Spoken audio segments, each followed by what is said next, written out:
और समोसा भी खा लिया है, लड्डू भी मिल गई है, चाय भी पी लिया है ना। तो आपने समोसा खाया, उससे क्या मिला होगा आपको? देखिए, जब आप समोसा का सेवन किए तो उसमें एक आटा रहा होगा, आम रहा होगा और आयल रहा होगा। ये लड्डू कुछ ज्यादा है, क्या हुआ? मुझे डाले किलो है क्या?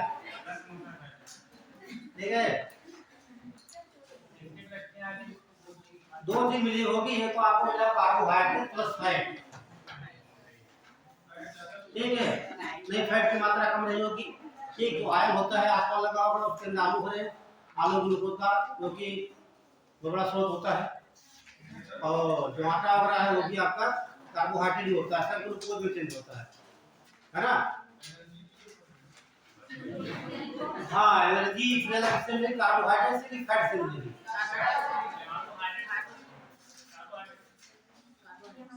चलिए क्वेश्चन देखिए, ये पूछा गया सबसे ज्यादा मात्रा में, ठीक जैसे लिखा है प्रोटीन, कार्बोहाइड्रेट, फैट की खाद्य पदार्थ लिखी हुई है, पूछाता है सबसे ज्यादा एनर्जी किसमें होगी, ऊर्जा?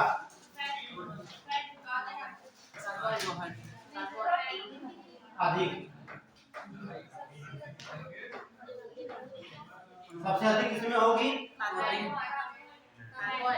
फैट में। वेरी गुड, ठीक है, तो पढ़ाया मैंने आपको, ठीक है, ये भी आपको बताया गया, ठीक है। जल्दी किससे मिलती है, क्यों मिलती है, कितनी मिलती है, मैं बताया भी। 1 ग्राम फैट में कितनी एनर्जी होगी और 1 ग्राम ग्लूकोज में कितनी एनर्जी होती है, ठीक है। बताने की आवश्यकता नहीं, सारे डाटा आपके पास नोट है, कोई डाउट हो तो क्लियर कर दीजिए। चलिए बात करते हैं, आज पहली क्लास रहेगी भारत के भूगोल संबंधित, ठीक है। और बहुत इंपॉर्टेंट जो टॉपिक डाले हैं नदियाँ, नदियों से सारे क्वेश्चन पूछाते हैं। कोई भी एग्जाम देने जाएंगे आप, वनडे लगाकर यूपीएससी सीपीएससी तक, आपको 2-3 सवाल मिलेंगे। इस बार भी 4 सवाल पूछे गए थे 2023 में। तो नदियाँ जो होती है, ये तो वह नदियाँ होती है, जैसे कोई ये पहाड़ी क्षेत्र है तो नदियाँ निकलेगी ये, तो ये होगी सदानीरा, ठीक है, क्योंकि ये क्या है, ग्लेशियर आपका है, तो यहाँ पर नदियाँ निकलेंगी, हमेशा पानी बहता रहेगा। क्या बोलेंगे? सदा नीला, मतलब नील मीन्स क्या होता है? पानी होता है, सदा उसमें पानी बहता है। एक दूसरी नदियाँ यह होगी, ये नदी प्रवाहित हो रही है, समय समय पर इसमें जल प्रवाहित होगा, तो इसे बोलते हैं मौसमी नदी। मौसमी का मतलब जब आपका मानसून आएगा, जब बरसात होगी तो ऐसे पानी प्रवाहित होगा, ठीक है। 2 प्रकार की नदियां होती है। तो अब देख लीजिए नदियों के प्रकार, ये तो डाल लीजिए आकार के, ठीक, आकार के आधार पर, आकार आकार के आधार पर,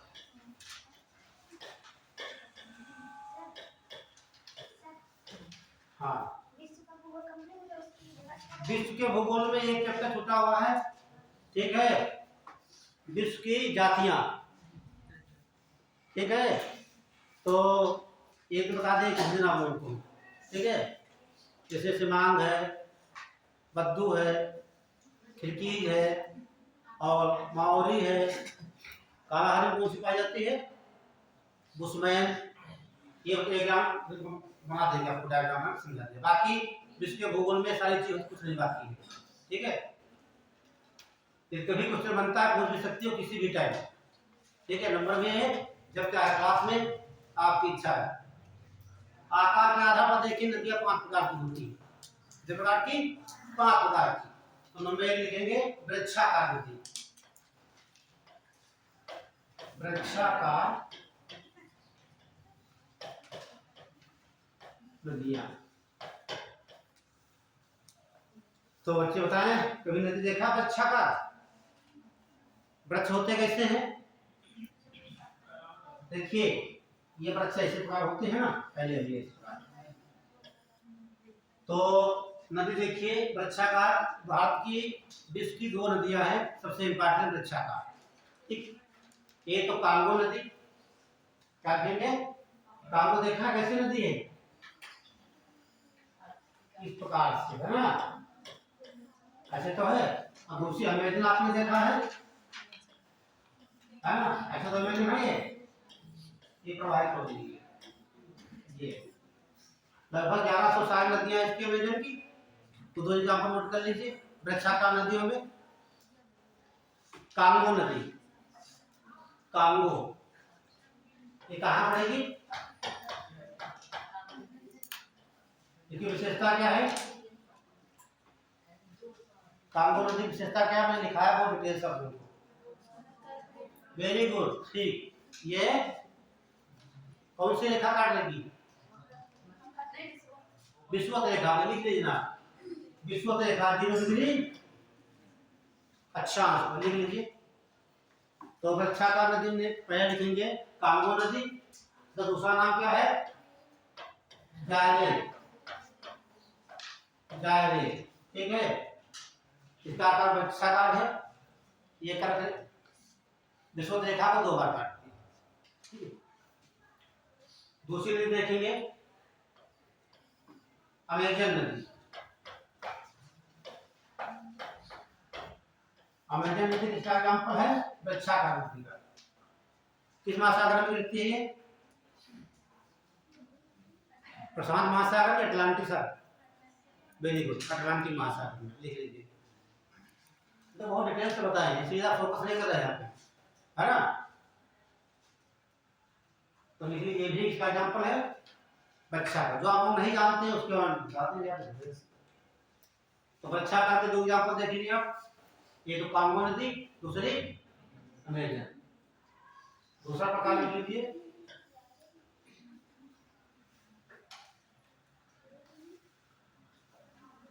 हेरिंगबोन,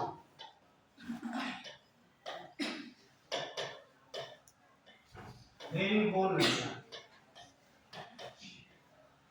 उसे बोन में तो हड्डियां होती है ना, हेरिंगबोन नदियां, ये सब आपको मिलेंगे बड़े एग्जाम में मैच करने को, ठीक है, अक्सर पूछते हैं हेरिंगबोन नदी। तो इसका आकार मछली के कंकाल जैसे होता है। तो ध्यान दीजिए, भारत में से कोई नदी है जिसका आकार, कहने का जैसे माने कोई नदी है ये प्रवाहित हो रही, ठीक, ऐसे नदी आकर मिलती हो इधर से, एक नदी इधर से आकर मिल रही है, एक इधर से मिल रही है, एक इधर से मिल रही है, ऐसे नदी मिल रही है।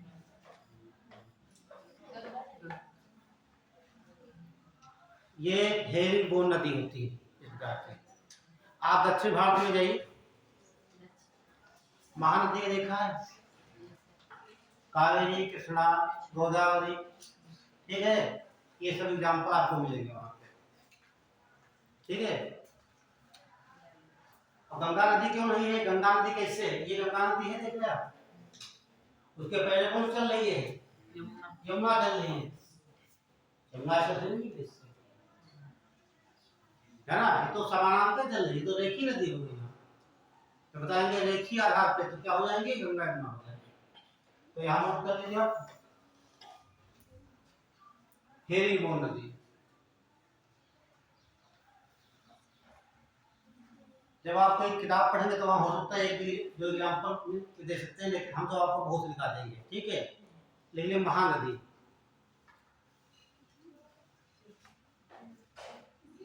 आपको दिखा देते हैं, इसमें देख लीजिए,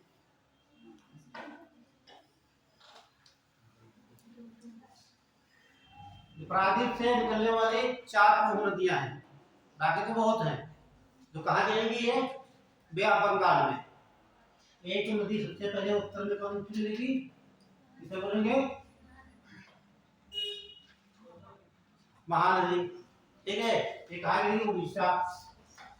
उसके बाद गोदावरी की, फिर कावेरी, ये 4 नदियों का क्रम भी पूछा जाता है, कई बार पूछा यूपीएससी से पूछेंगे, यदि आपको माही, गोदावरी, कृष्णा और कावेरी दे दिया, उत्तर उचित बनाना आप लोगों नहीं है, समझ लीजिए केवल, तो डिटेल से पढ़ाएंगे एक पकड़ के आप उसमें, ठीक है। ये नदियां आप देखते हैं इस प्रकार से नदियां ही ऐसे तो है ऐसे ऐसे यहाँ ये सब हेरी बोल नदियां हैं। मछली के कंकाल जैसा देखा मछली ऊपर भी काटे नीचे भी काटे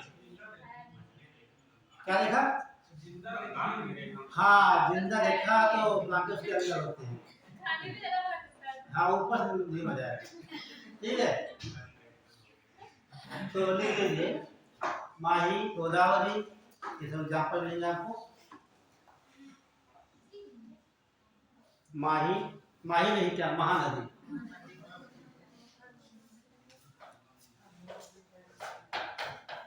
महानदी गोदावरी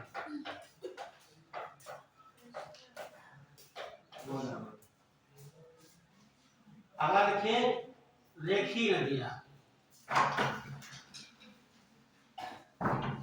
रेखी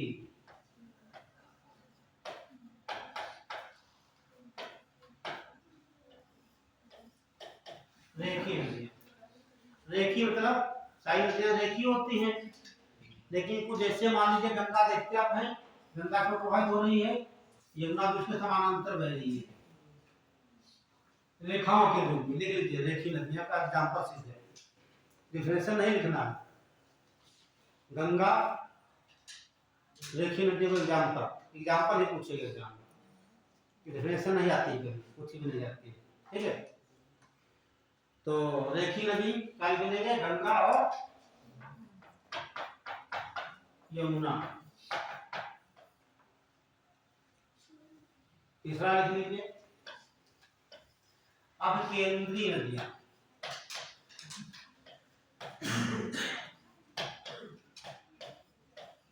अब केंद्रीय ये सब आप लोग पहली बार सुन रहे होंगे ज्यादा फोकस करेंगे इस पर रेखी हेरिंग तो कोई सिंपल थी जब फिजिक्स पढ़ते होंगे दो शब्द आते होंगे बल पढ़ते हैं फिजिक्स में ठीक है गुरुत्वाकर्षण बल पढ़ते हैं अब केंद्रीय बल पढ़ते हैं अब केंद्रीय बल पढ़ते हैं ठीक। अब केंद्रीय क्या होता है हाँ अब केंद्र की ओर कहने का मतलब ये मान लीजिए आपका ये आपका सागर हो गया क्या है सागर हो सकती है ठीक लेकिन झील नहीं हो सकती है ये सागर है नदियां चारों तरफ से कहाँ आ रही है सागर में याद नहीं है सब नदियां कहाँ जाती ज्यादातर सागर में उसे क्या कहा जाता है अब केंद्रीय नदियां। तो किसी नदी की नाम बताइए आप लूनी नदी है लूनी नदी अब केंद्रीय नदी का एग्जाम्पल है ओल्गा नदी है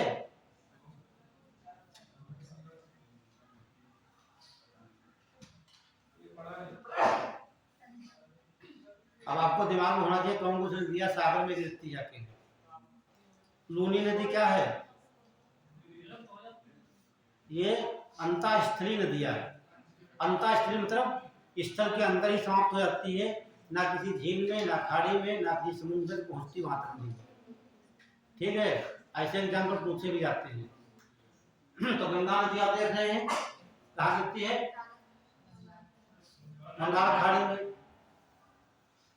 हो गई ब्रह्मपुत्र कहाँ गिरती है और बाकी चार बताया आपको माही हाँ महानदी गोदावरी कृष्णा कावेरी नर्मदा ठीक और नर्मदा हो जाएगी और ताप्ती हो जाएगी कहीं भी गिरती है तो वहां सागर ही है ना अब इधर गिरे या उधर गिरे मिसिसिपी नदी अमेजन नदी कहाँ गिरती है उत्तरी अटलांटिक महासागर में हाँ तापी नदी ये सब एग्जाम्पल इसके हो जाते हैं तो यहाँ समझना है केवल ठीक है नदियां चारों तरफ से आग रख के सागर में गिरेंगी लेकिन यहाँ से निकल नहीं पाती बस ये लाइन है। यदि कोई नदी गिरती है लेक में क्या बोलेंगे झील है ना ये झील मान लीजिए कोई नदी यहाँ गिरी इधर निकलती हुई नदियां हैं मैं यहाँ नहीं कह सकती क्योंकि इधर अर्केंद्री कहाँ होगी, ये तो आ रही दूसरी जा रही था कोई भी नदी, है ना।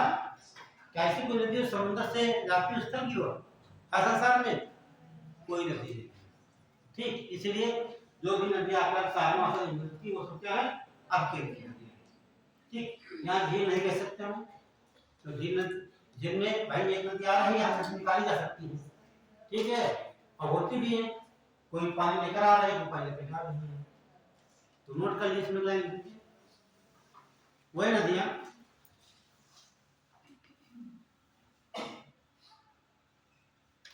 जो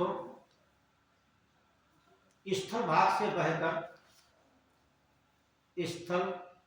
से बहकर सागर में मिल जाती है।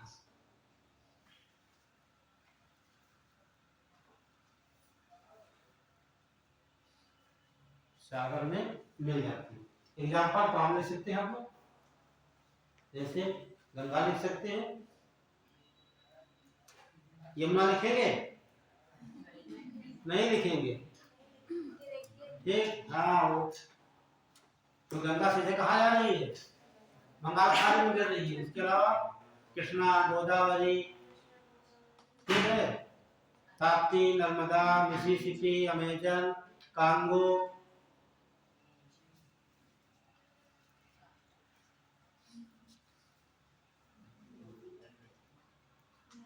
ठीक है, ये तो अब केंद्रीय हो गई। अगला डाल लीजिए जो भी नंबर हो, पांचवा नंबर होना चाहिए। अब केंद्रीय नदियां,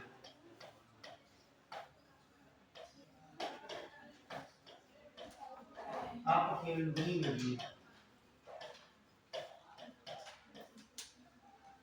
इसके विपरीत हो जाएगा, है ना, क्या हो जाएगा, केंद्र से बाहर की ओर। तो विश्व में ऐसा कोई स्थान बताइए आप लोग, एक स्थान से तमाम नदियां निकलती हो, ऐसा सुनना चाहते हैं आप लोग। मानसरोवर, ठीक। वहां कौन सा पठार पड़ता है, तिब्बत का पठार, है ना। तो मान लीजिए तिब्बत का पठार आपका हो गया,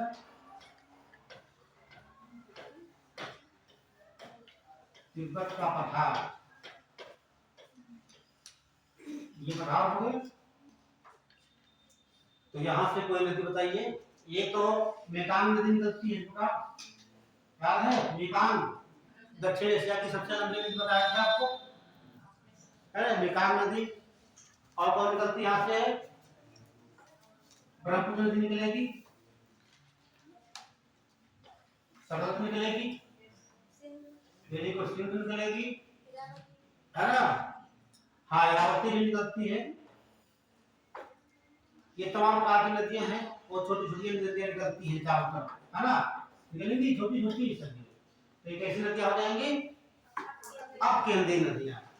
तो मैं आपको एग्जांपल तो दिखा देंगे, एक तो लेना ब्रह्मपुत्र नदी, ठीक है, तो एक नोट कर लीजिए, बोले। एक और आपका है अमरकंटक, है ना, याद है अमरकंटक कहाँ पड़ता है, ये अमरकंटक आपका हो गया, कहाँ पड़ेगा, एमपी में पड़ेगा।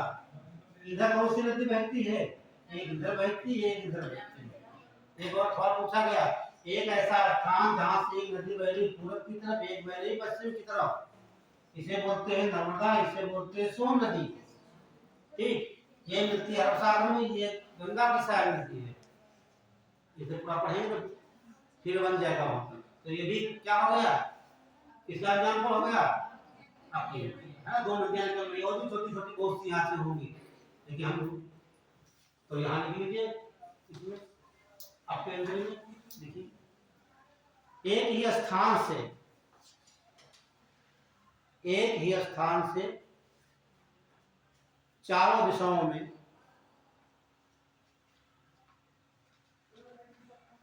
निकलने वाली नदियां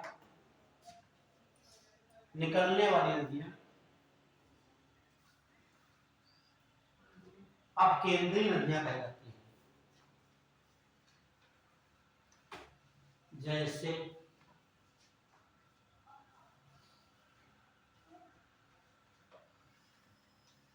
ये तिब्बत का पठार हो गया, तिब्बत का पठार।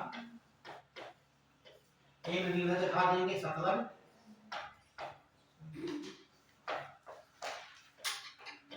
सिंधु, ब्रह्मपुत्र हो जाएगी, और इधर दिखा सकते हैं मेकांग, ये चीन से होकर बहकर, ठीक है, बहती है। इरावती नदी भाई को दिखा दीजिए क्यों, ये तो हो गए उनके आकार के आधार पर, ठीक है।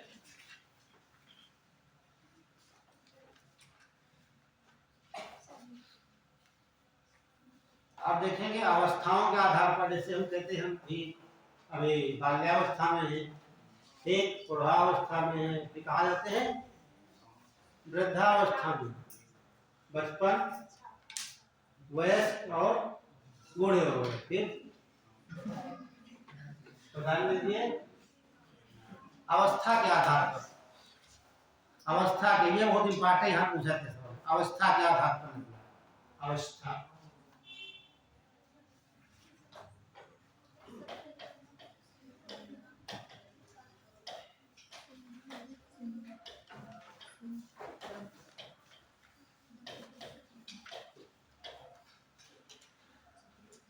जिनका हम लोगों में 3 अवस्थाएं होती हैं, तो एक क्या हो जाएगी, युवावस्था, पूर्णावस्था और वृद्धावस्था। तो नदियां लिख लीजिए, अवस्था के आधार पर नदियां 3 प्रकार की होती हैं। अवस्था के आधार पर नदियां 3 प्रकार की होती हैं।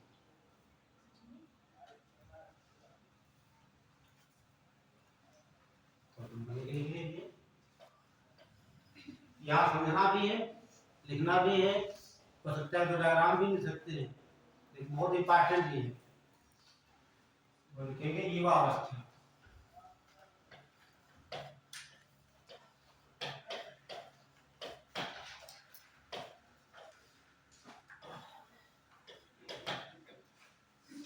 जब नदी जन्म लेती है, ठीक है, तब वो युवा अवस्था में होती है। कहने का मतलब जहां नदी का उद्गम स्तर होता है ना, तो कौन सी अवस्था होगी, युवा अवस्था। आप देखते हैं जानवरों के, जो जानवर होते हैं कि बच्चे छोटे होते हैं, ठीक, जन्म कितना उठते फांते जन्म लेने के बाद, देखा नहीं, उसी प्रकार यहाँ समझना आपको। एक डायग्राम बनाते हैं,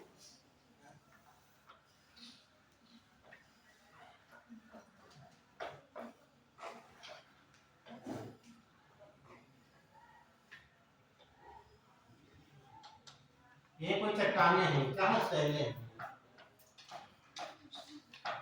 शैले हैं, ठीक। ये कठोर है, ये कठोर ज्यादा है, ये उससे कम है, ये मुलायम है, या कह सकते हो कम कठोर, कम। और नदी निकलती कहाँ से है, पर्वत की चोटी से, है ना। जैसे मान लो बर्फ का कोई क्षेत्र है, तो कहाँ पानी आएगा, सबसे ऊपर से आएगा, नीचे नहीं रहेगा ना, ऊपर से आएगा। तो मान लीजिए ये उसका उत्तम पॉइंट है, तो ऐसे रहती है, इस प्रकार से। आप यहाँ देख रहे हैं, मैंने बताया है ये चट्टान सबसे कठोर है, जिसको नदी कम काटेगी, ये कम कठोर ज्यादा काटेगी, ये कैसे मुलायम ज्यादा काटती है, ठीक। जब ये नदी काट के पानी नीचे गिरेगा, तो देखने में क्या लगता है हमें, ये वाटरफॉल कहते हैं, झरना, यानी कि जलप्रपात। क्या बनेगा ये, जलप्रपात, जलप्रपात। तो ये सवाल मिल जाता है यहाँ पर है कि नदियां जो है कि किस अवस्था में वाटरफॉल का निर्माण करती है। वाटरफॉल को बोलते हैं झरना। तो झरना किस अवस्था में बनेंगे, अवस्था में। देखिए जब नदी ऊपर से आ रही है, तो यहाँ पर अपर्दन होगा नहीं होगा, कौन सा अपर्दन होगा, 2 प्रकार होते हैं। एक अपर्दन, नदी यहाँ बहे, पानी का मिट्टी काटने के साथ में, ये तो क्षैतिज अपर्दन हो जाएगा। एक पानी ऊपर से गिरेगा तो दीवार टूटेगी, कैसा हो जाएगा, ऊर्ध्वाधर। ध्यान, पानी ऊपर से गिर रहा है, नदी इसमें कटान होगा नहीं होगा, कटान होगा तो सीधे कटान तेज होगा, यहाँ पर कैसा कटान होगा, ऊर्ध्वाधर होगा। तो ये पानी जब नीचे गिरेगा, धार तेज होगी, तब वो क्षैतिज अपरदन होगा। तो यहाँ पर कैसा होगा, ऊर्ध्वाधर। ये सारे क्वेश्चन पूछे गए हैं, ऊर्ध्वाधर अपरदन। अब ये पहले यहाँ निक्षेप होगा, जमाव। हाँ बताइए, जब ये अपरदन यहाँ से स्टार्ट होगा, पानी गिर रहा है, ये तो क्या हो गया, ऊर्ध्वाधर का क्या हो गया, अपरदन तो हो गया। क्या यहाँ पर मिट्टी जमेगी, नहीं जमेगी। ध्यान रखना कि जो आपकी युवा अवस्था होती है उसमें नदियां मिट्टी का जमाव नहीं कर पाती है, कहने का निक्षेपण नहीं होगा, निक्षेपण नहीं होगा। एक बात, अगली बात देखिए, जब पानी यहाँ पर गिरेगा, ठीक है, पानी गिरने के बाद यहाँ क्या बनेगा, एक गड्ढा बनेगा, यहाँ पर कोई जरूरी नहीं यहाँ पर क्या हो, ठीक। तो ये कौन सा अक्षर मिल गया, अंग्रेजी का OH है ना। तो युवा अवस्था में नदियां कैसी घाटी बनाएंगी, वी आकार। ये भी क्वेश्चन पूछा गया, वी आकार घाटी बनाएंगी। तो यहाँ घाटी दो प्रकार की देखने को मिलती है, ठीक है। ये पानी ऊर्ध्वाधर गिर रहा है, देखिए यहाँ पर डायग्राम से, ये पानी गिरेगा, ऐसे गिरेगा, ये आपका क्या बनेगी, ठीक, ये बनती गार्ज, ठीक है, और एक बनती कैनियन। तो विश्व का सबसे बड़ा कैनियन कौन सी नदी बनाती है, वेरी गुड, ये मैंने सीधे से लिखाया है, कहाँ की नदी है, अमेरिका की नदी है, कोलोराडो। तो क्या बोलते हैं, ग्रैंड कैनियन। तो ये तो बनेगा यहाँ पर कैनियन, क्या बनेगा, कैनियन। तो कैनियन कौन सी नदी बनाएगी, युवावस्था में, एक बनाएंगे गार्ज।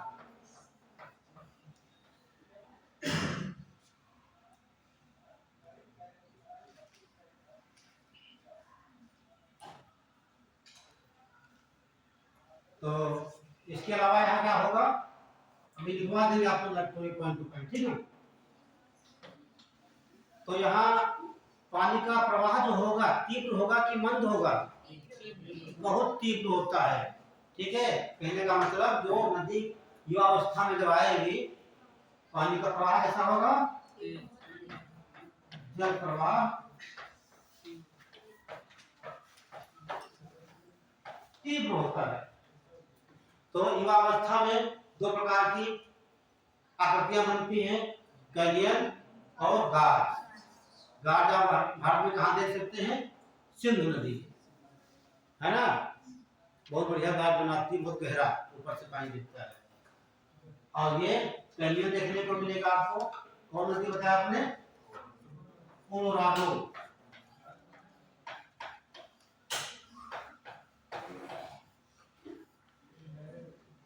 ठीक है। तो हेडिंग डाल लीजिए, नदी की युवावस्था। तो इंपॉर्टेंट पॉइंट है, कुछ लिखवा देते हैं।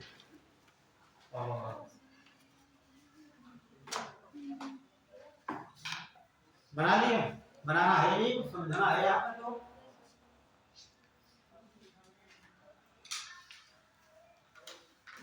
तो पहला पॉइंट लिखिए इसमें,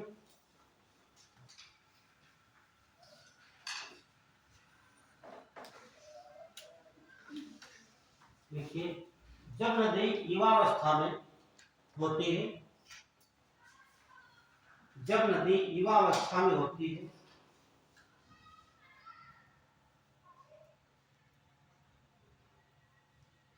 युवावस्था में होती है, तब उसके जल का प्रवाह तीव्र होता है,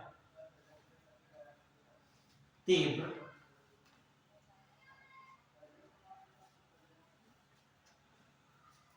अब आप लिखेंगे,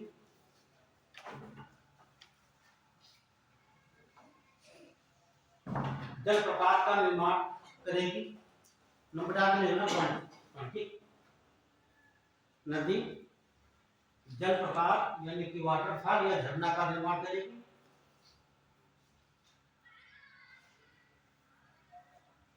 अगला पॉइंट लिखेंगे, नदी ऊर्ध्वाधर अपरदन बहुत तेजी से करती है। नदी ये ऊर्ध्वाधर अपरदन, जहां पर भी समझ में ना आए एक पॉइंट भी आप लोग सीधे हाथ खड़ा कर देना, संकोच मत करना कि हम बाद में पूछेंगे, ठीक। क्या लिखेंगे अगला पॉइंट कि हाँ, नदियां ऊर्ध्वाधर अपरदन बहुत तेजी से करती है। अगला पॉइंट लिखेंगे, निक्षेपण बिल्कुल नहीं होता है। निक्षेपण मतलब जमाव का जो मिट्टी काटती है या अपरदन हो रहा है वह जमाव बिल्कुल नहीं हो गया।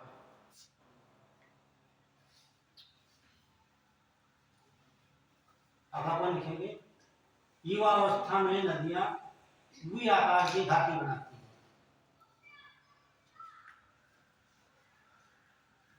युवावस्था में नदियां वी आकार की घाटी बनाती है।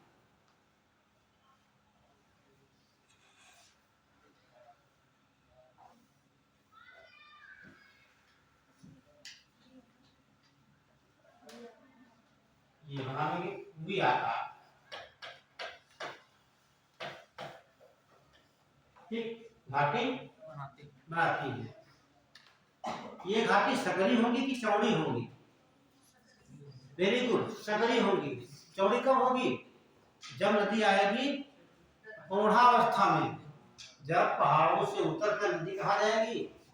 मैदानी क्षेत्र में आ जाएगी, ठीक। तो का एरिया क्या हो जाएगा? एरिया बढ़ जाएगा, तो उसकी धारा का प्रवाह क्या हो जाएगा? कम हो जाएगा, क्षेत्रफल ज्यादा फैल जाएगा और यहाँ पर अपरदन होगा और निक्षेपण दोनों क्रियाएं होती हैं। क्लियर? तो यहाँ लिख लीजिए, ये पूछा जाता है कि जो नदियां होती कैनियन का निर्माण किस अवस्था में करती हैं? ठीक, कैनियन पूछा जाए, गाज पूछा जाए, ठीक है। तो ये लिख लीजिए आप, नदियां युवावस्था में कैनियन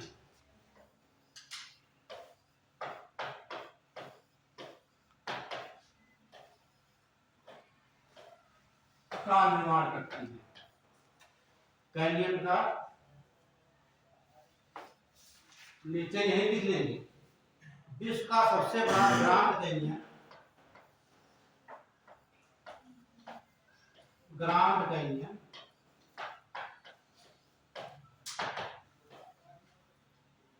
विश्व का सबसे बड़ा ग्रांड कैनियन अमेरिका की कोलोराडो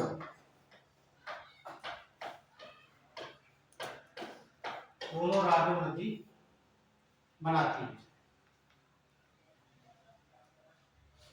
कोलोराडो नदी बनाती है। एक नदी और बताए थे जो अमेरिका और मेक्सिको की सीमा में लगती है, तो बताएगा हमें? मिसिसिपी क्या करती है? वो अमेरिका को दो भागों में बांट देती है, पूर्वी अमेरिका, रियो ग्रांडे जो नदी है अमेरिका और मेक्सिको की सीमा बनाती है। क्लियर? ये कहां से निकलती है? राखी पर्वत श्रेणी का सबसे ऊंचा पर्वत क्या नाम है? माउंट एल्बर्ट, 5642 मीटर ऊंचा है, वही से निकलती है। ठीक है, अगला पॉइंट लिखेंगे यहाँ,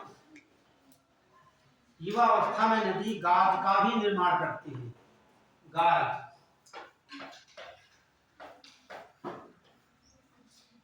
युवावस्था में नदी गाज का भी निर्माण करती है।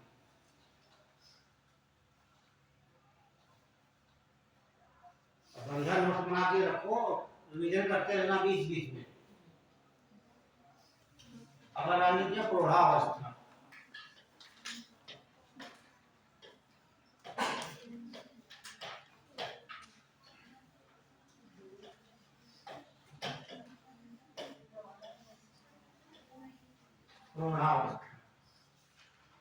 इसे हम लोग वयस कहते हैं ना, अवस्था।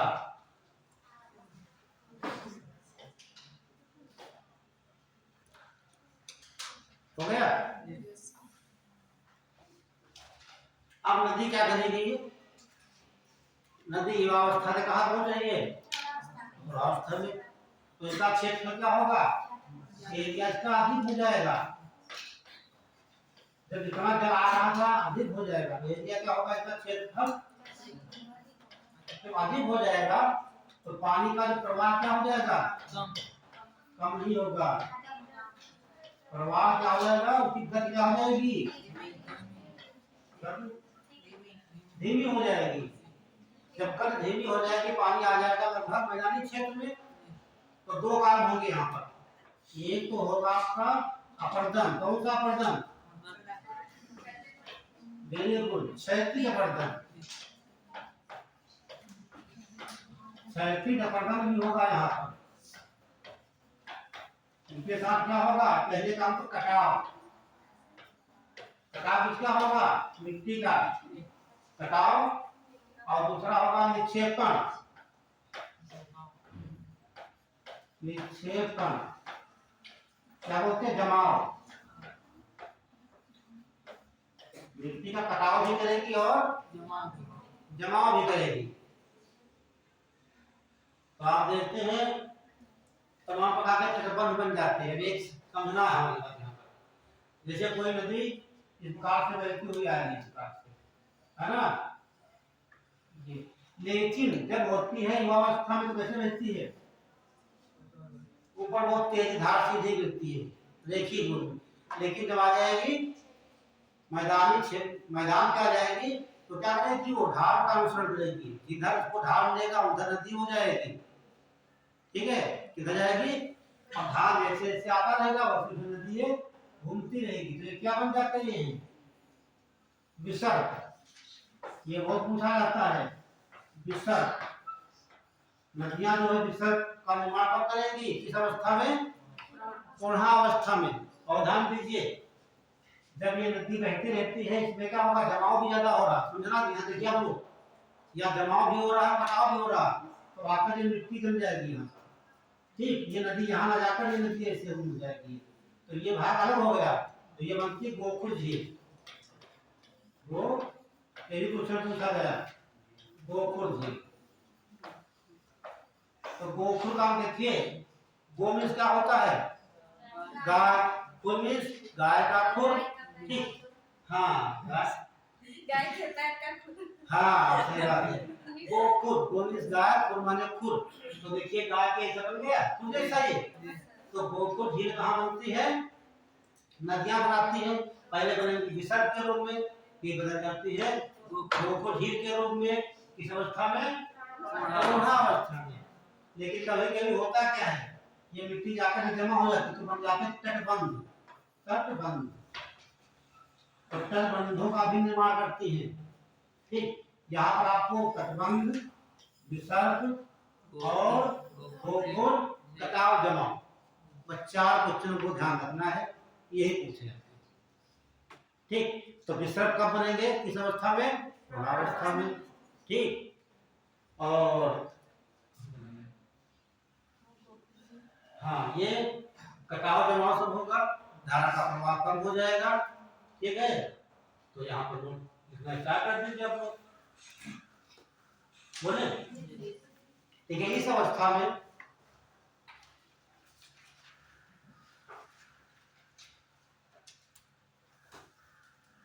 जल के प्रवाह की गति धीमी हो जाती है,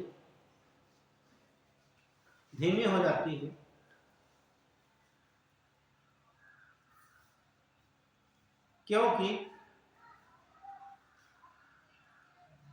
क्योंकि पूर्णावस्था में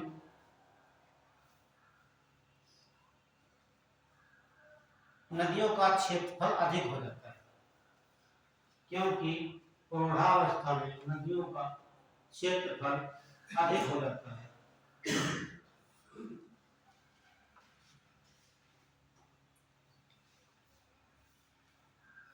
नेक्स्ट वन लिखिए। इस अवस्था में क्षैतिज अपर्दन, ये पॉइंट बहुत इंपॉर्टेंट है।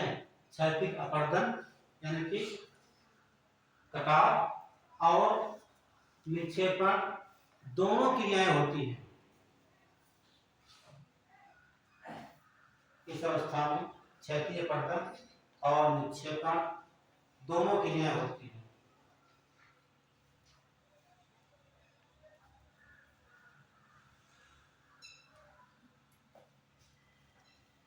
नेक्स्ट पॉइंट लिख लेंगे।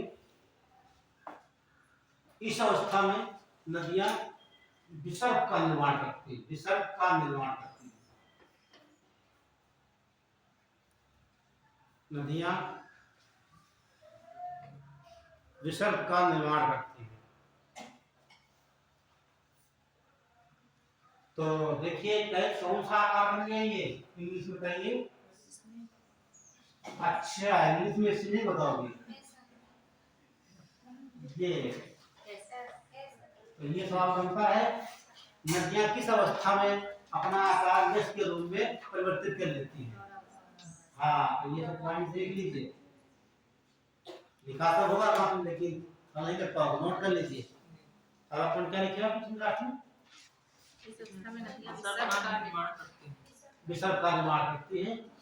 विसर्ग अंग्रेजी के अक्षर यश के आकार के बनते हैं। विसर्ग अंग्रेजी के अक्षर यश के आकार के बनते हैं।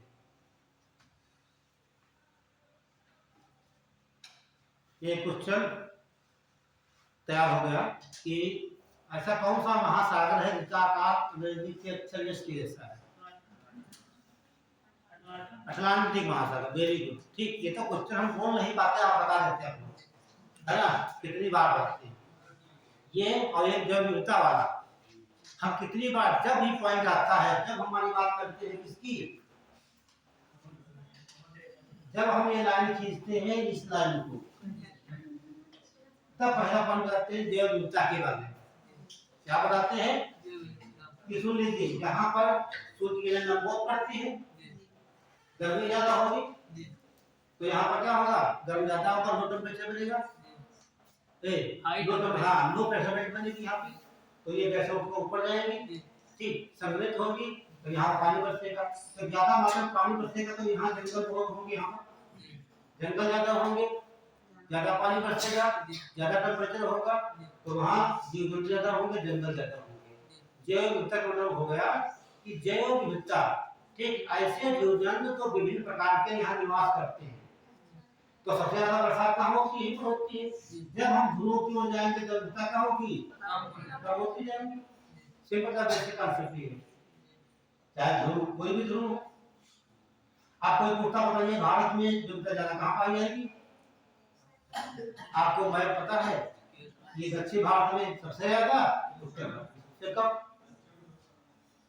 तो जैसे बढ़ते जाएंगे, यूपीएससी में देखिए लोग क्यों नहीं फिट कर पाते हैं, एक लाइन रख लिया वहां लिख नहीं पाओगे, वहां पर ना तो मेंस में लिख सकते हो, तो हरी नहीं पूछने का पूछता क्या नहीं जान पाओगे यूपीएससी में। ऊपर से पढ़ना स्टार्ट नहीं करेगा, पूछते बहुत ही भूल जाओगे पढ़ते क्या हम। एक पेज में एक ही क्वेश्चन होता है, अधिकतम तो हो जाएंगे बस।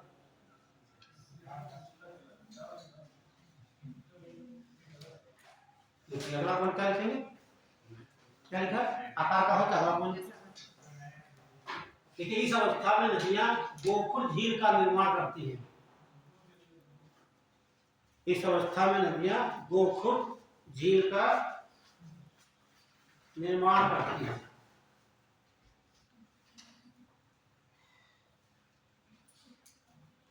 अगला पॉइंट लिख लेंगे, हाँ गोकुल झील का निर्माण करती हैं। फिर लिख लेंगे नदियां प्राकृतिक तटबंधों का निर्माण भी करती हैं, प्राकृतिक तटबंधों का।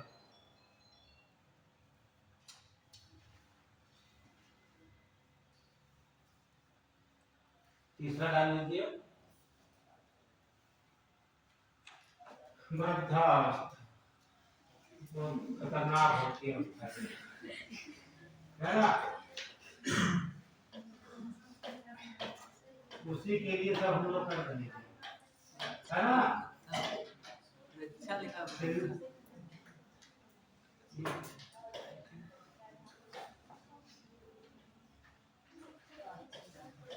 वृद्धावस्था, ठीक है।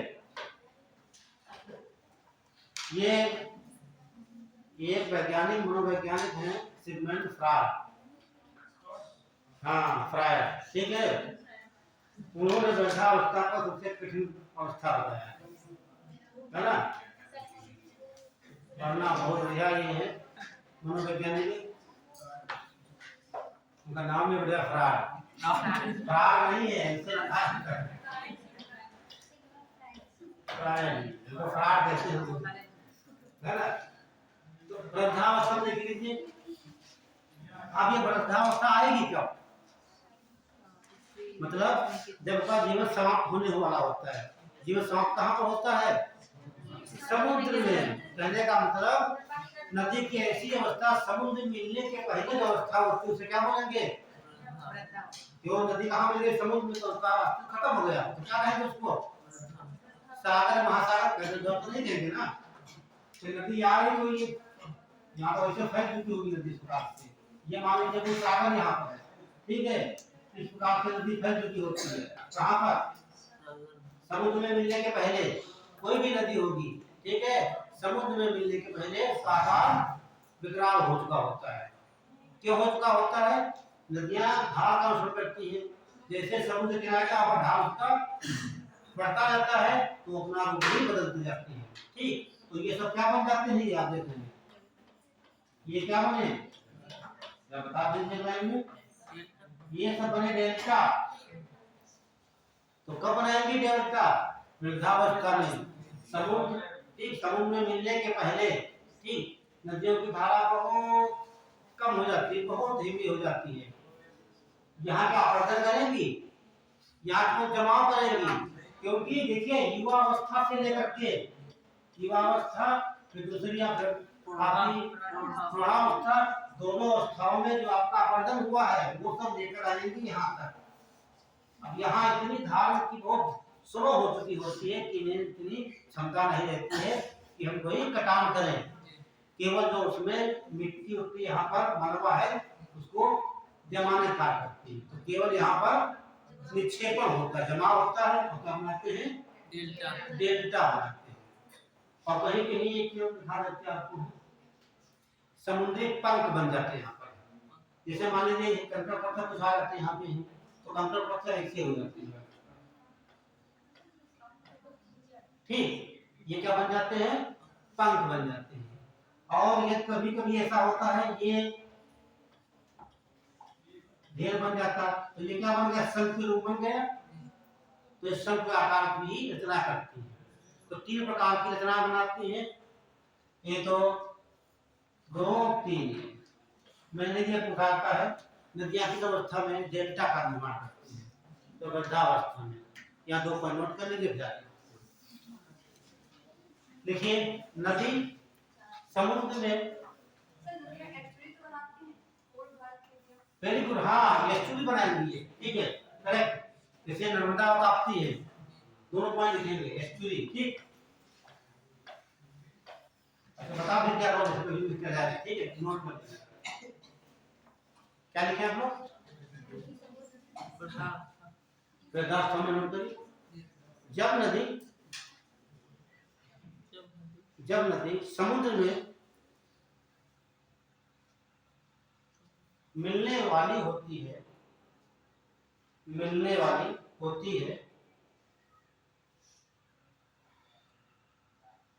उसके पहले की अवस्था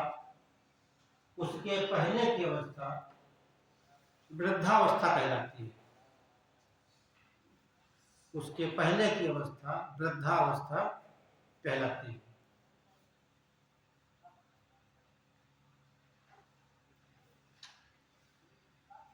अब अपन लिखेंगे, इस अवस्था में नदियां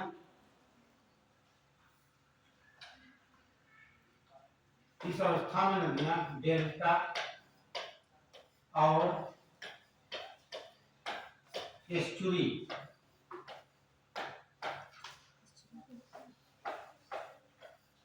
एस्चुरी का निर्माण करती है।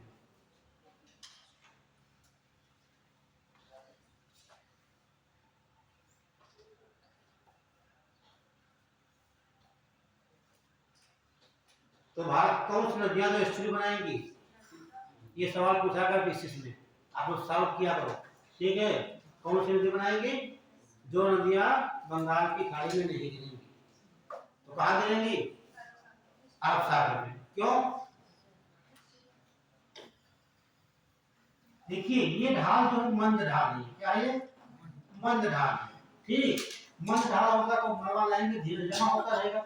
लेकिन यहाँ क्या खड़ा है, जैसे पानी यहाँ पर प्रवाहित हो रहा है तो मलबा जम जाएगा, पानी ऊपर से गिरेगा, यहाँ पर सीधे गिरेगा। ठीक, तो यहाँ पर क्या जमाव नहीं होगा, नहीं होगा। ठीक, तो क्या बोलेंगे इसे? एस्चुरी। तो इसकी डेफिनेशन क्या एस्चुरी की हो गई? इसमें धार, एस्चुरी का मतलब है जो पानी की कोई नदी आ रही है, जैसे नदी ये आपकी कोई प्रवाहित हो रही है तो नदी सकरी होगी और की धारा तीव्र होती है, और जहाँ गिरेगी सागर या महासागर में जहाँ पर भी, उसका तट क्या होता है? सीधा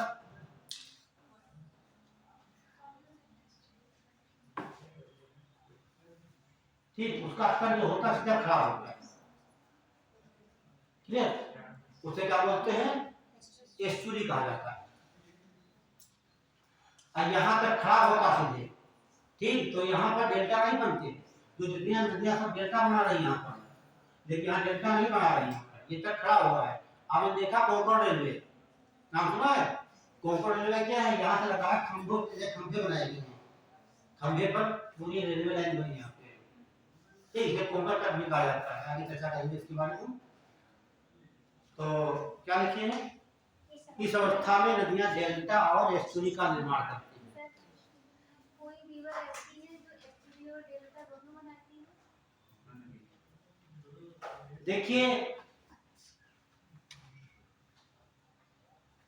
मान लीजिए कोई नदी प्रवाहित होकर आ रही है, ये हो सकता है ये एक शाखा इधर चली जाए प्रवाहित हो जाए, ये इधर चली गई हो।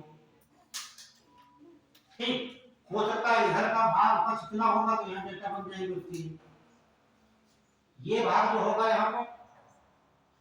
ठीक है, यहाँ पर बताएंगे भी आपको, ये भाग यहाँ पर मान लिया खड़ा हो, पानी गिरेगा समुद्र में सीधे, तो यहाँ पर एस्चुरी बना सकती है।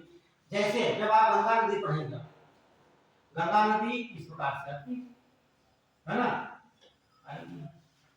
जब पहुंचती है पश्चिम बंगाल में, कहाँ पहुंचेगी?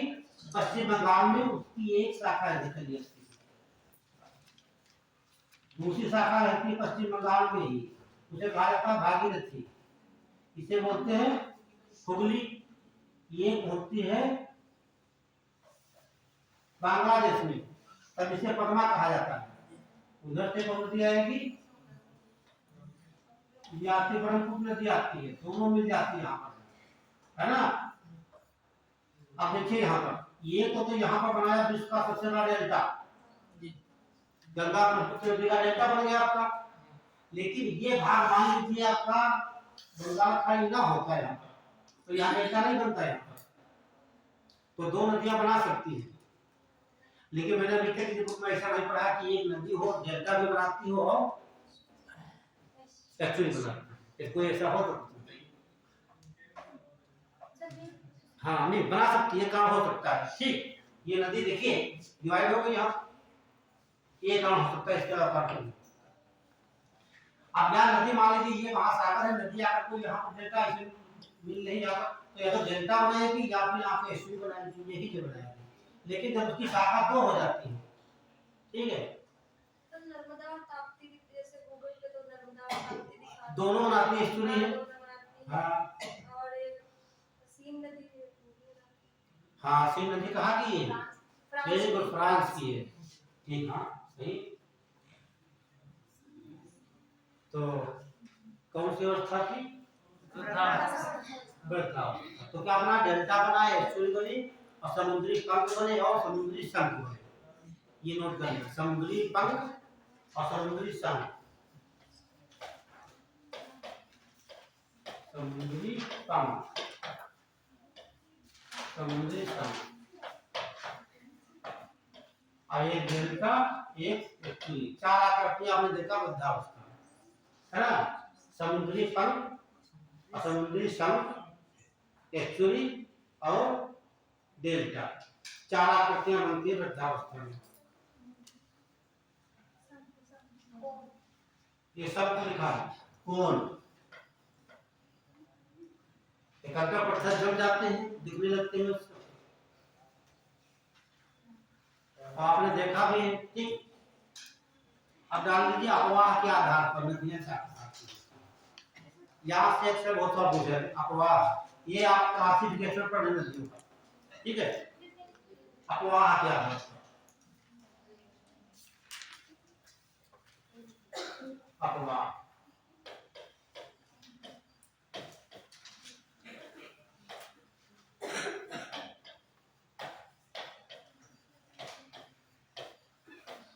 अपवाह के आधार पर। अपवाह में सोचा है नदियों के जल का प्रवाह, तमाम सुना होगा, अध्यारोपी नदी, अनुवर्ती नदी, पूर्ववर्ती नदी, और हाँ तमाम उत्तरवर्ती दक्षिणवर्ती नदी ये देखेंगे आप सब, जो मुख्य मुख्य पढ़ लेते हैं। सवाल अक्सर यहाँ पूछा जाता है, पूछेगा गंगा किस प्रकार की नदी है, अनुवर्ती है कि पूर्ववर्ती है कि अध्यारोपी नदी है ना। तो भारत की जिस नदियां सब इसी में आ जाएंगी सामने, ठीक। उदाहरण लीजिए, बाकी बहुत है लेकिन हम तो 4 ही बताएंगे आपको, तो 4 मिला जाएगा। तो नंबर 1 लिख लीजिए, पूर्ववर्ती नदी, पूर्ववर्ती नदियां,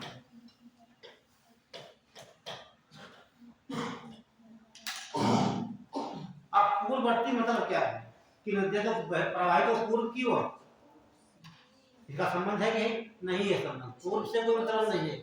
पूर्व का मतलब जैसे पढ़ते हैं पूर्व, बीसी कहते हैं, बीसी और एडी कहते हैं ना, तो वही संबंध, पूर्व माने पहले। कब पहले, जब हमारा हिमालय बना था, हिमालय से बनने से पूर्व नदियां, जैसे मान लीजिए ये नदी तो प्रवाहित हो रही है ना, नदी नदी कहाँ बह रही होगी, पहाड़ों से, तो पर्वत से यहाँ पर होगी।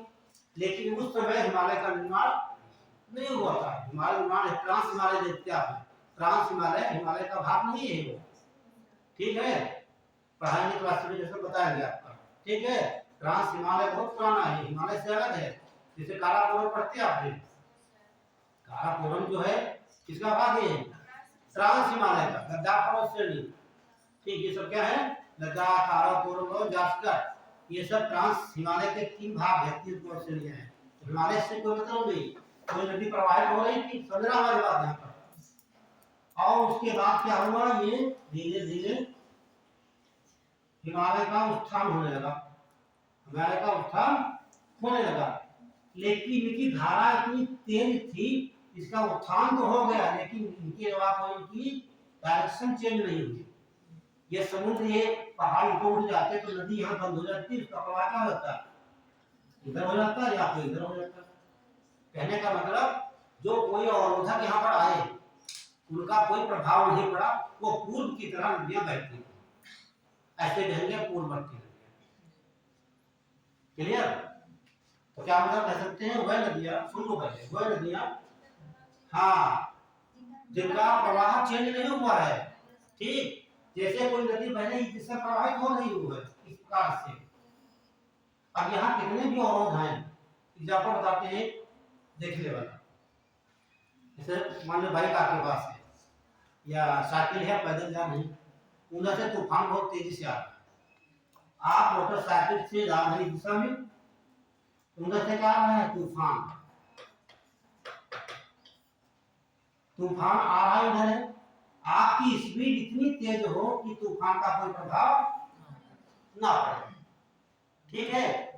तूफान तो आया लेकिन आप जैसे पूर्व में जा रहे थे, ठीक, तूफान तो आया, पूर्व में जा रहे थे, तूफान का कोई प्रभाव नहीं पड़ा, पूर्व की तरफ चले गए, घर पहुंच गए। उसी प्रकार जो नदियां प्रवाहित हो रही थी, हिमालय का उत्थान हुआ, हिमालय का उत्थान हुआ, हिमालय बहुत अवरोधक बना, लेकिन इसकी धारा इतनी तेज थी कि धारा के हिसाब से इनका कोई प्रभाव नहीं पड़ा।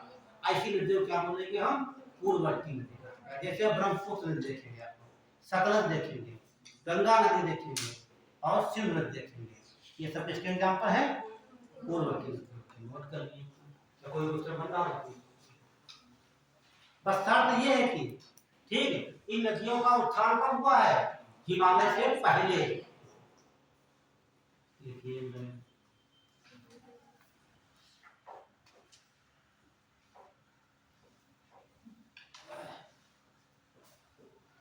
ये वह नदियां होती हैं, ये वह नदियां होती हैं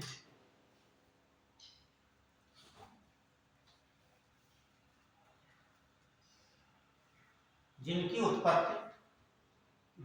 उत्पत्ति हिमालय उत्थान से पहले हो चुकी थी। हिमालय उत्थान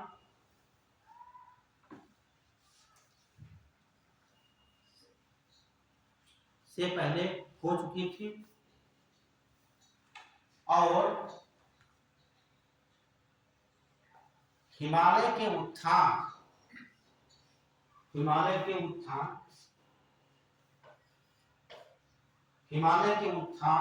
का इस नदियों पर कोई प्रभाव नहीं पड़ा। हिमालय के उत्थान का प्रभाव इन नदियों पर कोई नहीं पड़ा और पूर्व की तरह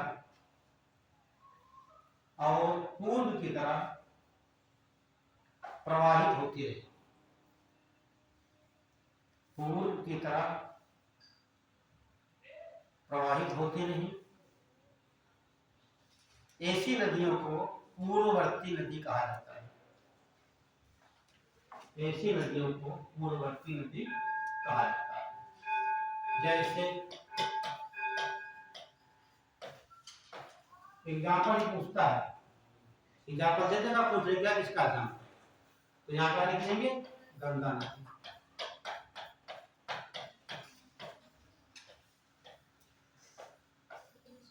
सतलज।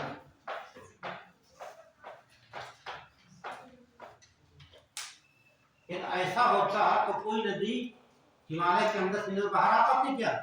तो पानी वही भर गया होता है ना, पानी वही भर गया होता। आपने देखा है कहीं मैप पे देखना, एक पहाड़ इधर कितना ऊंचा है, एक पहाड़ इधर ऊंचा, नदी प्रवाहित हो रही है। देखा कभी? देखेंगे। अभी तो है नहीं, वही पहाड़ ने देखा छोड़ दिया होगा कि आप जाओ, है ना?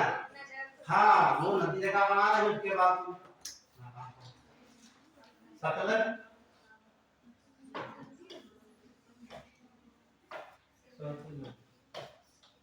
सिंधु नदी,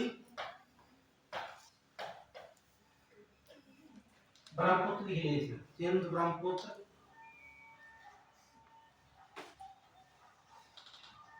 एक तीस्ता नदी है। तीस्ता नदी का नाम सुना है? अक्सर पूछा जाता है भारत और बांग्लादेश के बीच में किन नदी का विवाह है? तीस्ता नदी का। ये सब एग्जाम्पल हो गए। अगला डाल लीजिए 2 नंबर पर, अनुवर्ती नदी। अनुवर्ती नदी,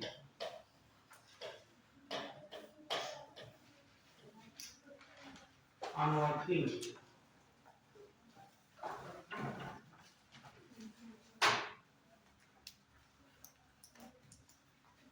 हम देखिए कहते हैं हम मैंने उनकी बातों का अनुसरण कर लिया, है ना? तो ये ऐसी नदियां होती हैं जो ढाल का अनुसरण करती है। इसका ढाल का, ये ना यही जाने पूछी जाती है, ढाल का अनुसरण। कहने का मतलब कोई भी नदी अपने ऊंचाई क्षेत्र से निकलेगी, जैसे मैदान में आएगी किधर प्रवाहित होगी? जिधर ढाल कम होगा, है ना? जो भी नदियां पूर्ववर्ती नदियां सब होगी, पूर्ववर्ती होगी नहीं होगी? सब होगी, क्योंकि मैदान में तो कभी नहीं नदी आएगी। तो मैदान में आएंगे तो कहाँ प्रवाहित होगी? जिधर ढाल में कम दिखाई देगा। तो ऑटोमेटिक वैसे यहाँ पानी डालते क्या होता है? पानी किधर बहता है? जिधर ढाल कम होता है ऑटोमेटिक पानी बहने लगता है। उसी प्रकार नदियां आपकी होती है, जहाँ ऊंचे से प्रवाहित होगी जिन्हें ढाल का मिलेगा वो बहती चली जाती है नदियां। फिर जैसे मान लीजिए ये कोई पहाड़ी क्षेत्र ये है, ये नदियां यहाँ निकली, यहाँ पहाड़ है, फिर ऐसे आ जाएगी इस प्रकार से प्रवाहित होने लगती है। तो ये जब मैदान में यहाँ पर आ गई, ठीक, अब इधर पर नीचा क्षेत्र मिलेगा और इसे कहते हैं सारी नदियां कहाँ जाकर मिलती हैं, सागर में जाती हैं। ऐसा अपना रास्ता बना लिए, देखिए कहीं से घूमते घूमते सीधे वो सागर में चली जाती है, या किसी सागर नदी बन जाएगी। ब्रह्मपुत्र कहाँ से निकली, देखिए आकर गंगा की सागर नदी बन के सीधे गंगा घाट में मिल गई। तो एक लाइन लिख लीजिए, तो ये ढाल का अनुसरण करती है, ये नदियां ढाल का अनुसरण करती है। ये लिखा है यहाँ पे, ढाल कौन सी, एक तलवार ढाल होती वो नहीं, ढाल का बहाव का मोड़ लिखवा देंगे। ये नदियां ढाल का अनुसरण करती हैं। बाकी एक बार लिखा तो है नहीं, जिधर भाई ढाल ढाल समझ रहे हैं आप लोग, ये कह सकते हैं जहाँ भूमि नीची होगी उधर पानी बह जाएगा। आप एग्जांपल नोट कर लीजिए, बाकी नहीं लिखना। हाँ,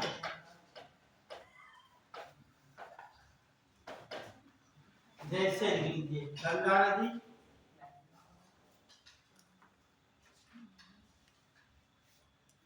हो गई, और लिख लीजिए प्रायद्वीपीय भारत की, प्रायद्वीपीय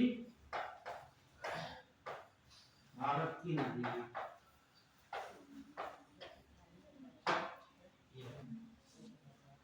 तो प्रायद्वीपीय भारत की नदियां आपने अभी देखा भी था, याद है ना, ये प्रभावित हो रही तो है, ये निकलती यहाँ पश्चिमी क्षेत्र से है। कहाँ निकल रही है, पश्चिमी क्षेत्र से। प्रभावित कहाँ हो रही, पूर्व की ओर, इधर क्यों नहीं है। और यहाँ नदी इसलिए ही कहते समुद्र में जाना होता उन्हें, ठीक है, कहते इधर कितनी दूर क्यों जाएंगे भाई, 200 किलोमीटर, 1200 किलोमीटर, 800 किलोमीटर, इतना लगा उसमें ऐसे यहाँ पर। लेकिन क्या किया उन्होंने, ढाल का ढाल क्या था, ज्यादा था, वो निकली तो पश्चिमी घाट से, यहाँ से निकली नहीं कहाँ, पूर्वी घाट होते हुए गंगा। सबसे जीता जागता एग्जाम्पल आपको देखने को मिलता है प्राचीन भारत की नदियां, ये दो, ठीक है। तो यहाँ लिख भी सकते हो महानदी, गोदावरी, कावेरी, कृष्णा, ठीक है, ये सब नदियां हो जाती एग्जाम्पल। तीसरी डाल लीजिए,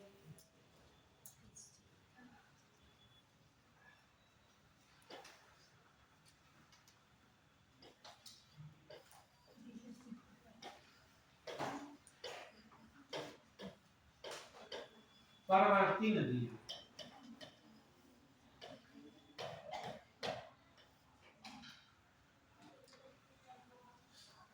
परवर्ती का मतलब होता है पराई, पराई मतलब अपनी नहीं है ना, पराई। तो पराई का संबंध क्या है ना, हाँ ऐसे बड़ा मजेदार एग्जांपल है। जैसे ये देखते यमुना नदी है ना, ये क्या है, यमुना नदी कहाँ से निकलती है, यमुना, यमुना कहाँ से निकलेगी, उत्तराखंड के बंदरपुर से निकलती है। बंदरपुर ग्लेशियर है उत्तराखंड में, वहां से निकलती है। 1385 किलोमीटर बहने के बाद ये प्रयागराज में गंगा में मिल जाती है। लेकिन इसकी सहायक नदी कौन सी है,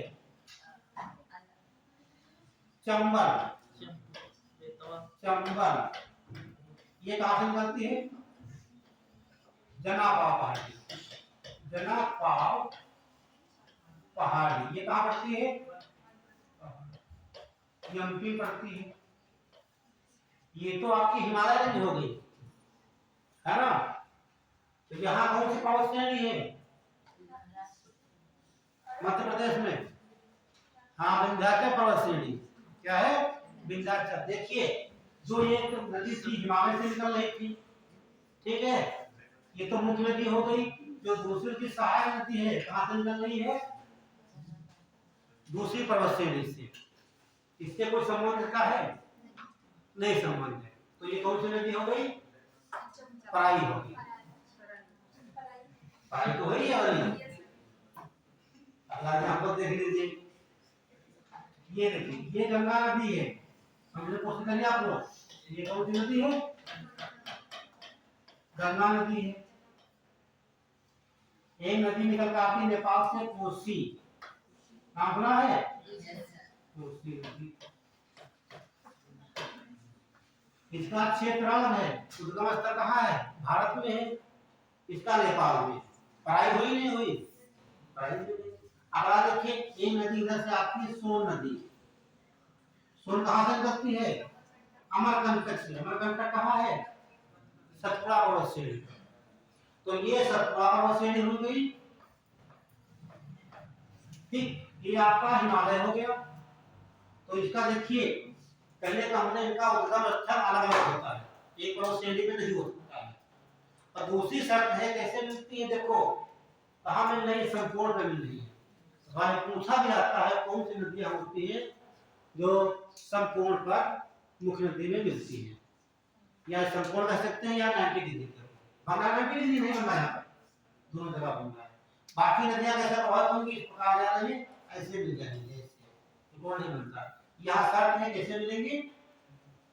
जब पराई आएंगे दूसरे क्षेत्र से आएंगे तो ऑटोमेटिक कैसे मिलेंगी? वो बेतवा देख लीजिए, यहाँ केल भी देख लीजिए, यहाँ पर सरलवेश बन रहा है। तो पराई का मतलब एक नदी जो मुख्य नदी जो होगी उसका उद्गम स्थल अलग होगा, जो सहायक नदी होगी उसका उद्गम स्थल अलग होगा, उनसे कोई संबंध नहीं होता। इसलिए कहता है पराई नदी। परवर्ती नदी क्या बोलते हैं? पराई नदी। ऐसे एग्जांपल क्या रखे गए हैं? चंबल नदी, कोसी नदी, सोन नदी, ये सब क्या हो जाएगी? पराई नदियों के एग्जांपल। यहाँ पर उससे बन रहा, तो यहाँ नोट कर लीजिए। मैं शर्त क्या है? ये 90 डिग्री मिलेगी, सब कोण पर मिलती है, शर्त यही है, ठीक। लिखे गए ये वह नदियां होती हैं, ये वह नदियां होती हैं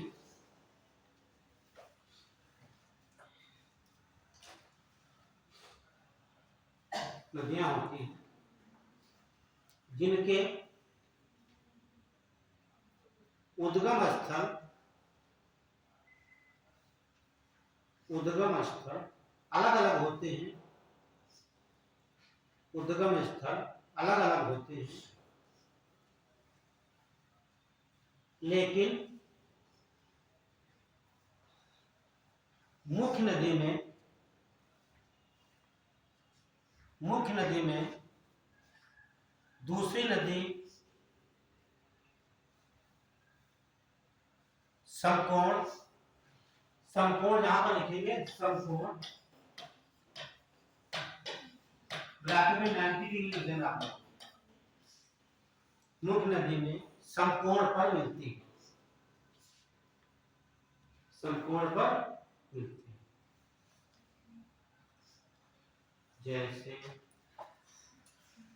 जैसे पूछता है, डिफिनेशन नहीं पूछेगा, हाँ जैसे, ठीक। तो आपने देखा यहाँ पर कौन नदी? चंबल देखा, ये बेतवा देखा, अब ये आपको ये सोन और कोसी हो जाएगी, सबके उद्गम स्थल अलग अलग, ठीक है। एग्जाम्पल लिखिए, चंबल नदी, चंबल ब्रैकेट में लिख लेना। क्या लिखेंगे ब्रैकेट में? यमुना की सहायक, यमुना की ब्रैकेट में चंबल नदी लिखेंगे, ब्रैकेट में यमुना की सहायक। अगला लिखेंगे बेतवा, यमुना की सहायक,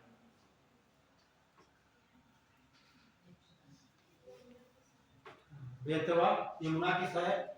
फिर लिखेंगे सोन, किसकी सहायक? गंगा की साइड, हमारे कोसी गंगा की साइड, ऐसे बहुत से नदियां देखने को मिलेंगे आपको।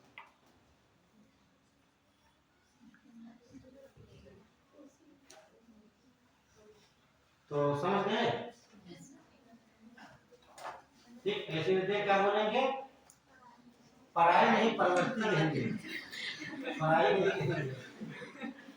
ठीक, समझने के लिए बताया गया पढ़ाई। अच्छा सर लिखा नहीं है यहाँ, तो लिखा नहीं होगा पढ़ाई। ना पढ़ाई नहीं लिखा होगा वहाँ पर, वहाँ लिखा होगा प्रवृत्ति नदियाँ। सवाल ऐसे पूछेगा, देखिए सवाल ऐसे पूछेगा कथन काल में, ठीक है, पूछ लेगा ऐसे चंबल नदी, चंबल नदी की प्रवृत्ति नदी है। अब आप पूछेगा गंगा नदी है,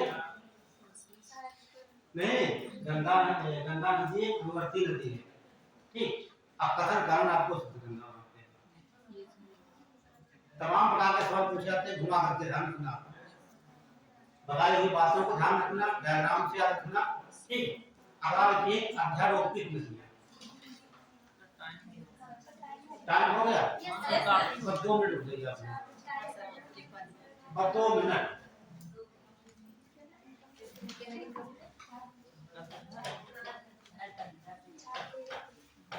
अध्यारोपित नदियाँ, बस यही आगे नोट कर लीजिए। क्या हुआ? हाँ लिखवा देंगे तभी सुनेंगे। अध्यारोपित, देखिए अध्यारोपित नदी मतलब ये होता है जैसे कोई नदी प्रवाहित हो रही है ना, ये नदी प्रवाहित हो रही है किसी कारण। नदी कब कहेंगे? जब उसमें पानी होगा तभी तो कहेंगे, और पानी का कोई स्रोत भी होगा यहाँ पर, है ना। स्रोत क्या हो सकता है? कोई ग्लेशियर हो सकता है, या फिर कोई दूसरी नदी हो सकती है, वही तो हो सकते हैं, या फिर मौसमी नदी होगी वो। किसी कारणवश ये इसका मुंह बंद हो जाए, क्या हो गया? बंद हो गया। ठीक, तो ये क्या बन जाएगी? अब ये नदी भागी बन गई। लेकिन कुछ समय बाद, हजारों वर्ष लाखों वर्ष ऐसी कोई घटना घटी हो, कोई भूमि में घर्षण हुआ हो, ठीक, इसका यही नदी है, देख लीजिए यहाँ, ये नदी थी। यहाँ पर कोई स्रोत था, इसकी ये खत्म कर दिया यहाँ पर, ठीक, और वो स्रोत आकर यहाँ पर मिल जाता है, वो नदी में पूरा पानी फिर आने लगता है, तो ये जीवित नदी हो जाएगी। कहने का मतलब ऐसी नदी जिसमें जल पहले प्रवाहित हो रहा था, किसी कारण अवरोध के कारण उसमें वो घाटी बन गई, और फिर कोई ऐसी घटना घटी जिस कारण कोई नया स्रोत बना, उसमें पूरा पानी प्रवाहित होने लगा। ऐसी नदियों को कहा जाता है अध्यारोपित। समझिए, आज इसमें हम लोग पढ़ रहे हैं, ठीक, अब कल बंद हो जाए, ठीक, बंद हो गई 2-3 साल, फिर योजना होगी, फिर गेट खोल दिया गया, तो क्या हो गई? ये अध्यारोपित। पहले हम थे, उसके बाद बैन कर दिया किसी कारणवश, अब गेट ये नहीं, इधर गेट खोल दिया गया, है ना। आए तो स्टूडेंट उसी प्रकार नदियां होती है, पहले पानी प्रवाहित हो रहा था, कोई अवरोध का कारण बंद हो गया पानी का स्रोत, नदी सूख गई, घाटी बन गई, फिर ऐसी कोई घटना घटी तो उसमें पूरा पानी आने लगा। ऐसी नदियों क्या बोलेंगे? अध्यारोपित। सबसे बड़ा एग्जांपल देखेंगे दामोदर नदी।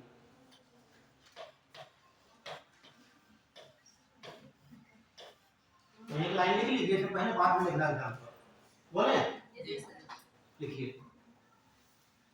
ये वह नदियां होती हैं, ये वह नदियां होती हैं, ये वह नदियां होती हैं जिनमें पहले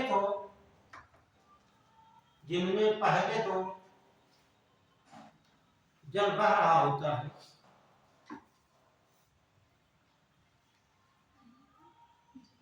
जल बह रहा होता है, लेकिन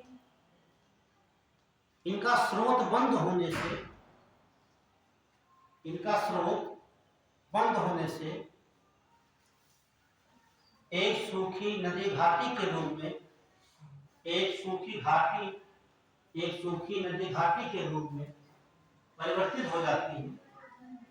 एक सूखी नदी घाटी के रूप में परिवर्तित हो जाती है।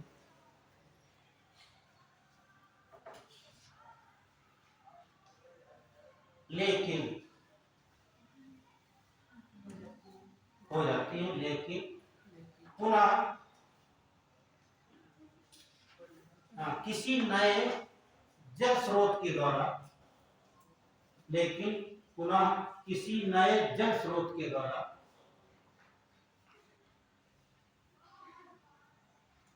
इस घाटी में जल बहने लगता है। जल बहने लगता है।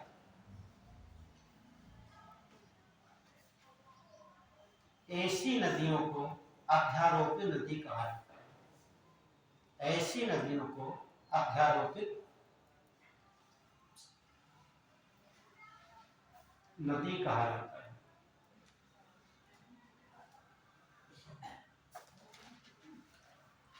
जैसे जैसे लिख लीजिए दामोदर नदी, ये हो गया आपकी दामोदर नदी। ये तो आपका था क्लासिफिकेशन ऑफ द रिवर्स, ठीक। और अगली क्लास जब होगी, ठीक है, तो उसमें हेड डाल लीजिए गंगा नदी तंत्र। गंगा नदी तंत्र,